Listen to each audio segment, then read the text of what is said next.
I felt for 9 months out of my league, uncomfortable. I shouldn't be here. All those things, I would email you and you'd say, I'd be like, I want to vomit. And you're like, you got this, And so it's like that feeling doesn't go away, but that also told me that I was doing the work for myself that I needed to do. And I always say the lesson for me, and apologies to people that have heard me say this before, but the real gift for me at the end of it was that I walked away feeling like there was no space, I don't belong. And it doesn't mean because I'm so great or it was so great. It was just that I did the work to show up for myself. And then I realized that, if you give yourself over to something, that you ultimately can come out the other side a different person. And that's really the gift of it. That's all that matters. And I would love it if anyone would put in the chat what it was that you did that made you feel like you belong anywhere. For me, it was stand-up comedy. It was the minute you do something that is so terrifying and you can do it and you survive and no one died, it's like, oh, now I can do anything. It really is what it's momentum. Like you said, it's about moving forward slowly.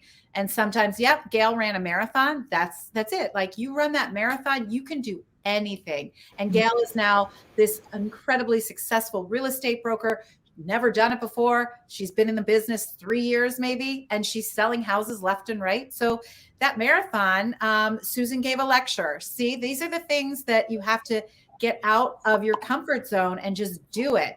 Jenna had a hysterectomy to gain freedom from pain. I like that, Jenna, for sure. So many of us have had our capes stolen, as you say in your TED Talk, and very different. It's different for everyone. It could be a big steal. It could be a tiny steal. It could be a myriad of things. But we all share that same feeling of a little bit of loss, like a little bit of loss. And you made me laugh so hard in your TED Talk when you said, we realized we lost or something when we hit the end of Netflix. Literally, I'm laughing at myself, right? Because, we kind of thought it would be like a little 3-week break, right? Like, oh, great, well, I'll just binge and then we're going to go back to life. And, and it's like, that's really not what happened here. Right.